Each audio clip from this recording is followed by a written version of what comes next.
In the grand history of human diplomatic relations, no one had ever been chosen for a mission based on their ability to remain unconscious for 3 weeks straight. Then again, no one had ever needed to send an ambassador to the galactic hegemony before, and desperate times called for desperately unqualified measures. Ambassador Jack "Lucky" Sterling earned his nickname and his position through what his superiors charitably called a unique qualification event. Less charitably, he had ignored the bright red warning labels on an alien food container and proceeded to eat what amounted to psychedelic space lobster while touring a xenobiological research facility. The resulting coma had somehow marked him as the only human with extensive experience in non-terrestrial biological interactions. The fact that he had been unconscious for the entire interaction was, according to the bureaucrats, irrelevant. "Mr. Sterling," Admiral Chen said, pacing before the huge window of the Space Force diplomatic office, "you are literally our only option." She paused to stare out at the Earth below, probably wondering how humanity had survived this long. "The hegemony's requirements for diplomatic representatives are specific." Sterling scratched his head, still trying to process how he'd gone from being a mid-level cultural attaché to Earth's last hope for avoiding interstellar incident. "Ma'am, with all due respect, I spent 3 weeks drooling on myself in a medical pod. That's not exactly ambassador material." "On the contrary," Chen turned, her expression deadly serious. "According to hegemony diplomatic law, Section 47, subsection 9, paragraph 12, line 3452, and yes, I had to memorize that, any species seeking representation must have at least one member who has undergone extended biological interface with registered xenological specimens. I ate bad shellfish. You underwent a profound biological transformation through direct consumption of a Category 7 psychoactive crustacean, resulting in an extended period of spiritual meditation." Sterling blinked. "Is that what we're calling it?" "That's what the paperwork calls it, and paperwork is the only thing keeping the hegemony from declaring Earth a level 0 civilization and restricting us to our solar system for the next 1,000 years. The Admiral pulled up a holographic display showing what looked like a cross between a government building and a DNA strand. "This is the hegemony's central administrative spire. In 48 hours you need to be there to present Earth's petition for recognized status. The fate of human interstellar relations rests on your ability to navigate the most complex bureaucracy in known space." "What exactly do I need to do?" "Survive." Chen's expression softened slightly. "Look, the hegemony runs on rules. They have rules about having rules. They have rules about how to interpret rules about having rules. The last species that failed to properly format their application for rule acquisition was quarantined for 6 generations. Sterling slumped in his chair. "So we're doomed." "Not necessarily. We're providing you with the latest in diplomatic AI assistance." Chen pressed a button on her desk, and a small holographic figure appeared, a distinguished-looking butler wearing what appeared to be a digital monocle. "This is Dave, Diplomatic Advisory Virtual Entity at your service," the AI said with a slight bow. "I have been programmed with every known regulation, protocol, and custom of the galactic hegemony, all 2.7 trillion of them." Sterling stared at the tiny butler. "So you'll tell me exactly what to do?" "Oh, heavens no," Dave replied cheerfully. "That would violate Regulation 1,842,957, regarding the autonomy of organic diplomatic representatives, but I can tell you after you've violated a regulation, in exquisite detail, exactly how you've doomed humanity." "Fantastic," Sterling turned back to the Admiral. "And there's really no one else?" Chen shook her head. "The next closest candidate spent 10 seconds in the presence of an alien plant spore. The hegemony claimed it didn't count because the spore was technically unemployed at the time."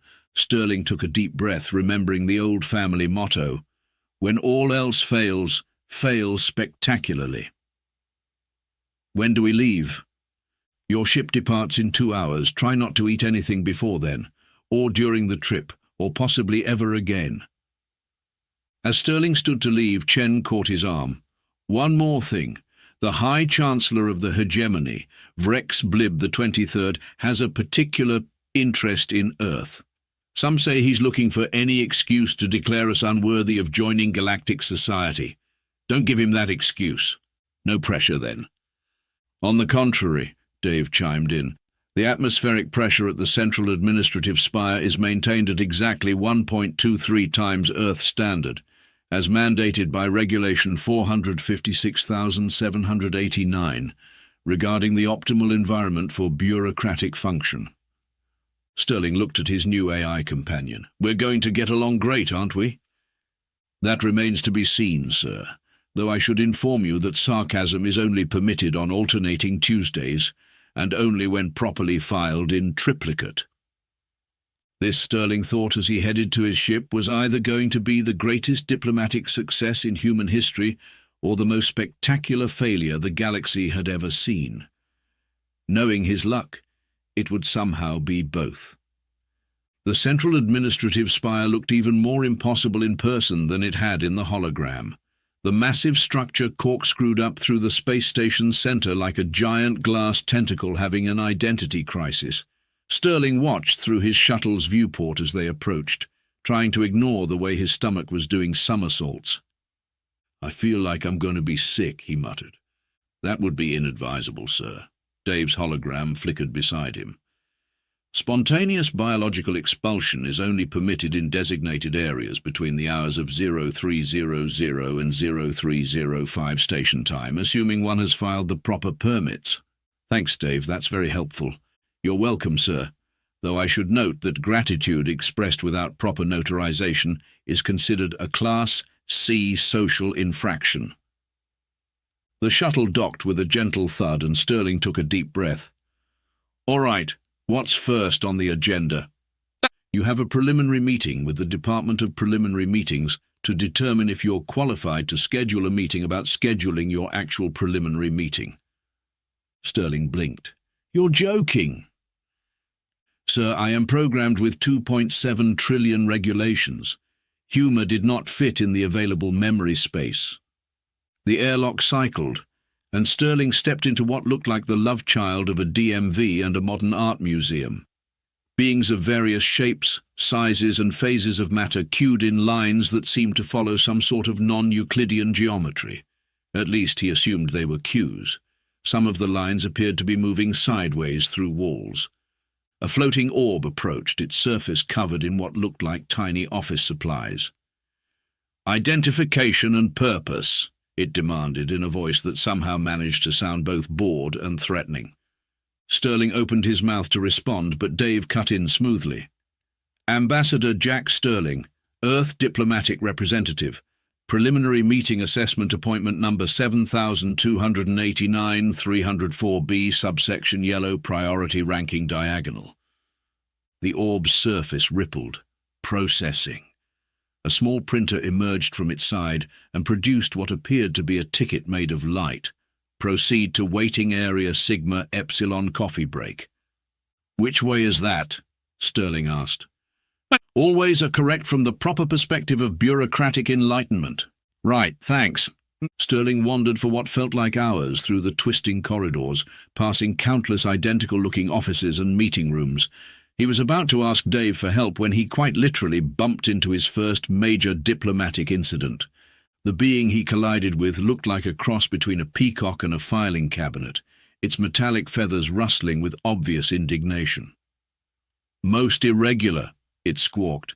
Physical contact protocols have not been initialized.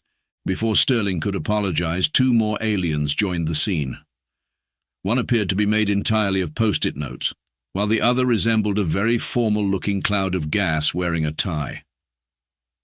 Did you witness this egregious violation? The post-it being asked its gaseous colleague. Indeed, the cloud responded, its tie swirling in what Sterling assumed was disapproval. Contact without proper documentation. Most unseemly. Sterling felt a subtle vibration from Dave's holographic form. Sir, I believe now would be an excellent time to demonstrate the traditional Earth diplomatic greeting. We have one of those. We do now. Please raise both hands and perform what I believe humans call the Macarena. You want me to what? Sir, there are currently 3 members of the Internal Affairs Committee witnessing this interaction. The only way to avoid 17 years of paperwork is to convince them this was a pre-planned cultural exchange. Sterling took a deep breath and began to dance. To his absolute horror, the peacock cabinet began to mimic his movements, its metallic feathers clanking in rhythm. The post-it being started shuffling in what might have been appreciation or indigestion, and the gas cloud's tie began to swing in time. Most fascinating, the orb that had followed them proclaimed, initiating cultural documentation protocols. That's when Sterling noticed the much larger being watching from a nearby doorway. High Chancellor Vrex Blib the 23rd looked like someone had tried to create a spider out of office supplies and formal wear. All 8 of his eyes narrowed as he observed the impromptu dance party. "So," the Chancellor said in a voice like shuffling papers, "this is Earth's chosen representative. How informal." Sterling finished the dance with what he hoped was diplomatic flourish. "High Chancellor, it's an honor to—" "Silence," Vrex Blib commanded. "You have not yet been granted a speaking permit for direct communication with Level 7 administrators. Your previous vocalizations will be noted in your permanent record." As the Chancellor skittered away, Sterling turned to Dave. "That could have gone worse, right?" "Oh, yes, sir. For instance, you could have performed the chicken dance. That would have violated at least 46 regulations regarding poultry-based movements in formal settings." Sterling sighed. "Please tell me we at least made it to our preliminary meeting about scheduling a meeting about our preliminary meeting." "Not quite, sir. But I believe you have successfully initiated first contact protocols with the Committee for Spontaneous Choreographic Incidents. They meet every 3rd Wednesday to discuss unauthorized dancing. When's the next 3rd Wednesday? In approximately 7 months, sir, assuming, of course, that the Committee for Temporal Measurement Standards doesn't decide to redefine what a Wednesday is, again." Sterling watched as more officials gathered to witness the aftermath of his dance performance, their appendages busy taking notes and filing forms. He had a sinking feeling that this was going to be a very long day. "Dave?" "Yes, sir." "Next time I try to eat alien seafood, just let me die." "I'll make a note of that, sir, though I should mention that personal requests for death must be submitted in triplicate to the Department of Mortality Affairs between the hours of never and absolutely not." After the dancing incident, Sterling found himself in what the hegemony officially designated as a temporary holding area for processing of unprecedented cultural exchange events. It looked suspiciously like a janitor's closet, but with more forms floating in mid-air. "Dave," Sterling whispered, watching as yet another official peered through the transparent door at him. "My translator feels weird." "That would be because it's not working, sir. The quantum linguistics matrix appears to have been overloaded by your earlier performance. So I can't understand them anymore." "Oh, you can understand them perfectly fine. The translation matrix for incoming language is separate from the outgoing matrix. You simply can't speak to them in any way they'll understand." Sterling considered this for a moment. "So if I try to talk, you'll sound like, to use an Earth metaphor, a duck attempting to recite Shakespeare while gargling marshmallows." "That's oddly specific." "I pride myself on accuracy, sir." Before Sterling could respond, the door whooshed open and 3 officials entered. One looked like an origami penguin, another resembled a walking library card catalogue, and the third appeared to be a sentient spreadsheet. The origami penguin spoke first, its paper beak clicking. "Ambassador Sterling, we have reviewed the incident in the corridor. We require your explanation for this unprecedented breach of protocol."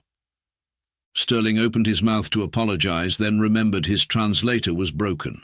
What came out sounded like "vargabel," mixed with what might have been a dying kazoo. The officials stared at him, the spreadsheet being cells began to reorganize themselves rapidly. "Fascinating," the card catalogue whispered. "Such profound insight." Sterling blinked. "Indeed," the penguin agreed. "The depth of philosophical meaning. I haven't encountered its like since the great proclamation of silence by the void monks of Tau Ceti." The spreadsheet being cells were now cycling through what appeared to be every known colour, including several that shouldn't exist. It made a sound like someone sorting papers excitedly. "Dave," Sterling muttered from the corner of his mouth, "what's happening?" "It appears, sir, that your inability to communicate has been interpreted as a form of higher diplomatic discourse. The spreadsheet being is particularly moved by your elegant manifestation of the futility of conventional dialogue in an increasingly complex bureaucratic framework." "I didn't say anything." "Precisely, sir, and you said nothing so eloquently that you've just been promoted to Class 7 diplomatic status." The officials were now bowing repeatedly, their various office supply bodies making rustling noises of appreciation. More beings had gathered outside the door, pressing their assorted appendages against the transparent surface to get a better look at him. "The High Chancellor must be informed immediately," the Penguin declared. "This changes everything." As they hurried out, Sterling turned to Dave. "This is bad, isn't it?" "That depends entirely on your definition of bad, sir.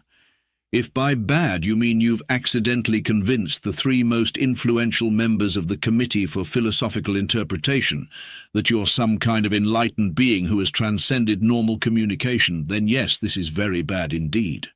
"Can we fix my translator?" "Of course. However, given that you've now established your character as one who speaks through profound silence, suddenly beginning to talk might be seen as problematic." "How problematic?" "The last diplomat who failed to maintain their established personality matrix was sentenced to attend every single committee meeting simultaneously through quantum entanglement. I believe they're still trying to fill out the paperwork to stop existing in multiple places at once." Sterling slumped against the wall. "So I have to just not talk." "I believe, sir, that would be the wisest course of action, though I should warn you that your current posture could be interpreted as a commentary on the structural integrity of hegemonic architecture. Perhaps try looking more diplomatically vertical." Outside the door, the crowd had grown.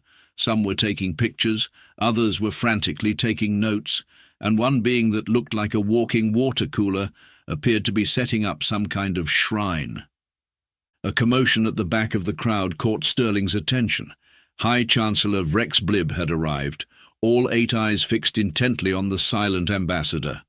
The Chancellor's mechanical mandibles clicked rapidly as he observed Sterling through the transparent door. "So," Vrex Blib said, his voice carrying even through the barrier, "Earth's ambassador refuses to communicate through standard channels. How interesting." The Chancellor's eyes narrowed. "Perhaps he believes himself too important for our protocols, or perhaps this is part of some larger strategy?" Sterling maintained his silence, mostly because he had no choice. A small bead of sweat rolled down his forehead. "Sir," Dave whispered, "the Chancellor's paranoia levels are approaching critical mass. His top left eye is twitching in a manner consistent with deep suspicion or an urgent need to file an insurance claim." "What do I do?" Sterling whispered back. "I suggest maintaining your current state of profound diplomatic silence while attempting to look both wise and non-threatening. Perhaps try raising one eyebrow slightly. No, the other one. Yes, that's it. You now appear approximately 27% more enlightened." Through the door, Sterling could hear Vrex Blib speaking to his assistants. "Monitor him constantly. I want to know everything, his movements, his gestures, his rate of cellular respiration. If he so much as blinks asymmetrically, I want a full report." As the Chancellor skittered away, Sterling felt a deep sense of doom settling in his stomach. Or possibly it was just more space food poisoning. At this point, either option seemed equally likely to cause an intergalactic incident. "Dave?" "Yes, sir? I think I need to use the bathroom." "Ah." The AI's holographic form flickered with what might have been suppressed amusement. "I should inform you that, given your new status as a being of profound spiritual significance, your biological functions will likely be interpreted as deep metaphysical statements about the nature of existence." "You're kidding." "Not at all, sir. In fact, I believe several doctoral theses are already being prepared about your posture. Imagine what they'll make of actual movement." Sterling closed his eyes and tried to center himself. This was fine. Everything was fine.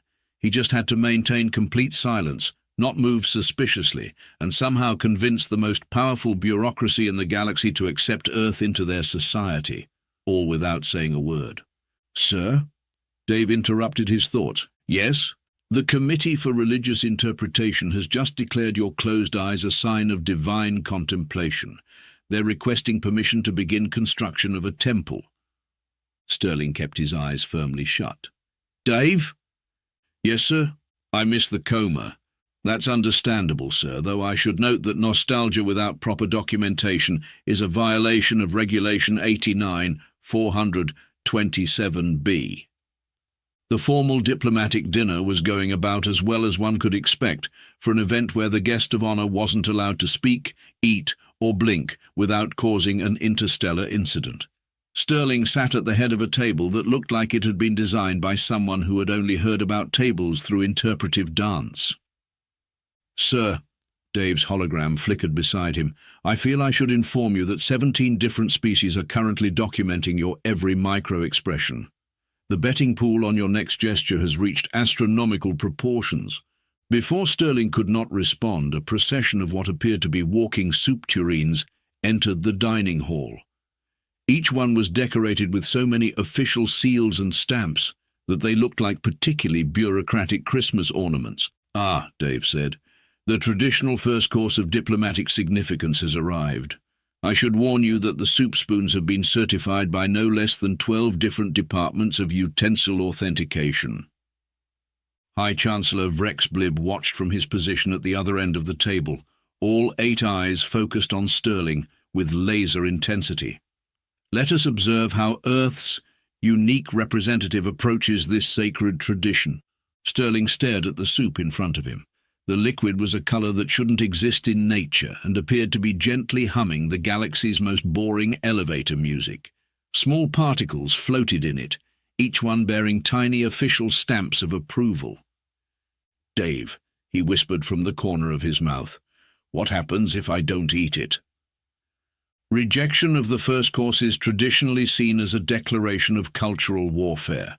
Though given your established character as a being of profound silence, they might interpret it as a commentary on the transient nature of liquid-based sustenance. And if I do eat it, well, sir, given your history with alien cuisine, let's just say the medical bay is on standby. They've even filed the paperwork for emergency spiritual ascension, just in case. Sterling picked up the spoon, acutely aware that every being in the room had leaned forward slightly. The soup rippled in what might have been anticipation or digestive preparation. With all the grace he could muster, Sterling raised the spoon to his lips. Time seemed to slow down. He could hear the sound of multiple beings taking notes simultaneously. The soup tasted like bureaucracy felt, complicated, somewhat oppressive, and vaguely like stale coffee. Sterling managed to swallow without immediately passing out, which he counted as a win. A gasp went through the assembled crowd. The walking soup tureens began to vibrate at a frequency that made Sterling's teeth itch. "Remarkable," someone whispered. "Did you see how he consumed the soup without filing a single form?" "Such boldness," another voice added. "Such flagrant disregard for proper consumption protocols." Chancellor Vrexblib's mechanical mandibles clicked rapidly. "Notice how he fails to submit the standard post-consumption satisfaction survey. Clearly, this is some sort of power play." "Sir," Dave whispered urgently, "the religious faction is claiming your soup consumption as a sacred act.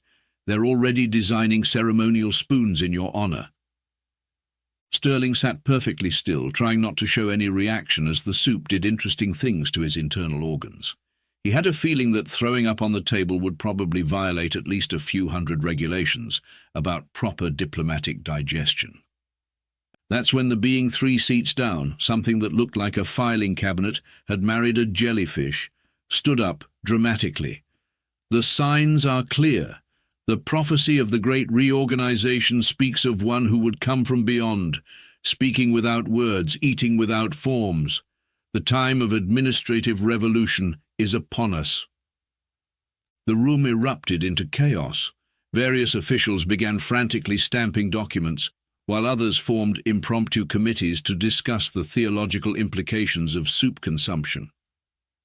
One particularly excited being that appeared to be made entirely of sticky notes began to shed adhesive papers covered in religious observations. "Dave," Sterling managed through gritted teeth, "I think the soup is trying to establish diplomatic relations with my stomach." "Look on the bright side, sir. Your gastric distress has just been interpreted as a divine sign by no less than 3 different species. They're calling you the herald of holy indigestion." High Chancellor Vrexblib slammed all 8 of his appendages on the table, causing several official seals to fall off their documents. "This is exactly what I feared. The human seeks to undermine our very foundations through these calculated acts of administrative defiance." "Calculated acts of what now?" Sterling whispered to Dave. "I believe, sir, that the Chancellor has convinced himself you're executing an elaborate plan to overthrow the hegemony through strategic silence and unconventional soup consumption." "But I'm just trying not to throw up." "Ah, but you're doing it so diplomatically." The chaos increased as more officials arrived to document the growing crisis. Several beings had started what appeared to be a prayer circle around Sterling's soup spoon, while others were drafting emergency legislation about the proper protocol for handling divine eating utensils. "The situation is worse than I thought," Vrexblib announced, his voice cutting through the chaos. "Clearly, Earth has sent their most cunning operative, one who knows that our greatest weakness is our inability to process events that don't fit into our existing regulatory framework." Sterling would have defended himself, but he was too busy concentrating on not redecorating the table with partially digested bureaucratic soup. His silence, naturally, was taken as further proof of his mastermind status. "Sir," Dave said with what might have been admiration, "I believe you've just achieved something unprecedented in galactic history. You've created a religious movement, sparked a political crisis, and violated 2,387 dining regulations, all without saying a word or actually doing anything." Through the growing haze of soup-induced delirium, Sterling watched as his dinner companions descended further into administrative anarchy. The sticky note being was now speaking in tongues that sounded suspiciously like tax codes, while the soup tureens had formed a ceremonial procession around his chair. "Dave?" "Yes, sir?" "If I pass out, please make sure they file it under diplomatic meditation and not soup-related crisis." "Of course, sir, though I should note that the Committee for Unconsciousness Classification is currently deadlocked on whether divine ambassadors can technically lose consciousness or simply enter higher planes of bureaucratic existence." Sterling closed his eyes as the room began to spin. The last thing he heard before the soup claimed victory was Chancellor Vrexblib's voice. "Someone contact the Department of Emergency Prophecy Verification and get me the Committee for Unexpected Messiah Management. This is now officially a Class 7 administrative emergency." "Congratulations, sir." Dave's voice floated through his fading consciousness. "I believe you've just started a revolution through the power of soup. I do hope you're proud of yourself." Sterling was pretty sure he wasn't proud so much as nauseated, but at this point the difference hardly seemed to matter. Sterling awoke in what appeared to be a medical bay, though it looked more like a library had collided with a hospital, and neither had bothered to file the proper accident reports. His bed was surrounded by monitoring equipment that seemed to be tracking both his vital signs and his potential regulatory violations per minute. "Welcome back to consciousness, sir." Dave's hologram flickered into view. "You'll be pleased to know that your soup-induced coma has been officially classified as a temporary ascension to higher bureaucratic planes. You've acquired quite a following while you were out." Sterling tried to sit up, then thought better of it when the room started spinning. "How long was I unconscious?" "Only about 6 hours, though in that time you've managed to inspire 3 revolutions, 2 religious reformations, and what I believe is the galaxy's first interpretive dance protest movement." "What?" "Oh yes, it seems your divine meditation was particularly inspiring. The Rigelian hive clerks have declared independence based on their interpretation of your left eyebrow position during dinner. The Betelgeusian data monks believe your soup consumption technique reveals the path to true administrative enlightenment. And the vegan file clerks, well, they've started communicating exclusively through synchronized swimming. Sterling groaned. Please tell me this is just the soup causing hallucinations. I'm afraid not, sir. In fact, your current groan has just been interpreted as a commentary on the inefficiency of traditional power structures. The Committee for Revolutionary Sound Analysis is already preparing a thesis. Before Sterling could not respond, the door burst open. A being that looked like a walking library cart rolled in, followed by what appeared to be a sentient cloud of paperclips. "The Herald awakens," the library cart announced. "We must document this moment for future generations." The paperclip cloud swirled excitedly. "But which form should we use? The Standard Awakening Report or the Divine Manifestation Worksheet?" "Neither," a new voice boomed from the doorway. High Chancellor Vrex Blib skittered in, all 8 eyes blazing with paranoid intensity. "This has gone far enough. Look what your silent manipulation has wrought, Ambassador Sterling." The Chancellor activated a holographic display showing scenes from around the station. Groups of beings were engaged in what appeared to be silent protests, their various appendages held in what Sterling recognized as poor imitations of his soup-eating pose. Others had arranged themselves into living filing systems that spelled out "reorganize now" when viewed from above. 3 separate species have declared independence, Vrex Blib continued, his mechanical mandibles clicking furiously. The Department of Synchronized Administration has descended into chaos, their processing forms counterclockwise, and the Holy Order of Divine Documentation is demanding we replace all official seals with small pictures of your face. "Sir," Dave whispered to Sterling, "I believe the Chancellor is having what humans would call a bureaucratic breakdown." Sterling maintained his silence, partly because his translator was still broken, but mostly because he had absolutely no idea what to say that wouldn't make things worse. "Your silence speaks volumes," Vrex Blib declared, "just as it has from the beginning. This was your plan all along, wasn't it? To exploit our greatest weakness, our inability to process undefined variables in our regulatory framework." The library cart and paperclip cloud gasped in what might have been shock or administrative excitement. "The prophecy speaks of this," the cart announced, "the coming of one who would bring chaos through order, revolution through regulation." "Lies." Vrex Blib's mechanical legs carried him to Sterling's bedside. "This is nothing more than a calculated attack on our way of life. Even now he lies there, silently manipulating us all with his completely undocumented facial expressions." Sterling blinked. "There, did you see that? A Class 3 nonverbal communication without proper clearance. This is exactly the kind of administrative anarchy he's been promoting." "Sir," Dave interjected smoothly, "I feel compelled to point out that Ambassador Sterling's blink has already been classified as a protected religious expression by the Committee for Optical Spiritual Manifestations." "The committee what?" Vrex Blib's eyes all spun in different directions. "That's it, I'm invoking Emergency Protocol 00 file not found guards. Escort the ambassador to the Maximum Security Documentation Center." But as security beings approached, looking like walking filing cabinets with particularly stern drawer handles, the library cart rolled between them and Sterling. "You cannot. He is protected by the sacred right of administrative asylum, as clearly stated in Regulation 7289-304Q, which he himself inspired through his divine soup consumption." The paperclip cloud swirled into a defensive formation. "The herald of holy indigestion must not be detained without proper spiritual documentation." In triplicate, more beings began flooding into the medical bay. Some were chanting what sounded like binary code, others were waving protest signs covered in official stamps, and a group in the back appeared to be reenacting Sterling's soup consumption through interpretive dance.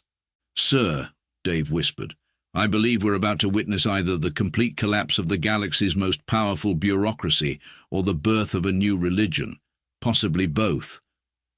Sterling watched as the room descended into chaos, various factions arguing about the proper forms needed to start a proper revolution. In the centre of it all, High Chancellor Vrex Blib was having what appeared to be an existential crisis, his mechanical parts twitching as he tried to process events that didn't fit into any known regulatory category. "Dave?" "Yes, sir? I think I need more soup. I believe, sir, that would qualify as a weapon of mass disruption under current circumstances." The galactic hegemony's central administrative spire was in full meltdown, not the nuclear kind. That would have required filing at least 7 different forms for apocalyptic event processing. No, this was a bureaucratic meltdown of unprecedented proportions. "Sir," Dave reported, his holographic monocle glinting with what might have been amusement, "the latest reports indicate that 47 different departments have declared independence, 12 more have merged into a spiritual commune dedicated to your left elbow, and the Department of Temporal Affairs has officially declared Tuesday to be a social construct." Sterling, still confined to his medical bay bed, maintained his diplomatic silence while various beings continued their revolution around him. The paperclip cloud had organized a sit-in, though given that it was gaseous, the sitting part was largely symbolic. "The latest faction," Dave continued, "is demanding that all official documents be processed through interpretive dance. They're calling themselves the Bureau of Rhythmic Registration." Before Sterling could not respond, High Chancellor Vrex Blib burst into the room. The Chancellor looked like he'd been through a paper shredder, literally. His mechanical parts were covered in sticky notes, and at least 3 of his eyes were twitching independently. "You," he pointed all 8 appendages at Sterling, "have destroyed everything we stand for, our precious regulations, our beautiful forms, our perfectly indexed system of systems." "Actually," Dave interjected, "according to the latest poll from the Committee of Revolutionary Statistics, administrative efficiency has increased by 278% since the chaos began. It seems that having to figure out new ways to process requests has somehow made the system more effective." "Lies!" Vrex Blib screeched, then immediately filed a form for excessive volume in a medical facility. "This is nothing but progress," suggested the library cart, who had appointed itself Sterling's official religious interpreter. "Blasphemy?"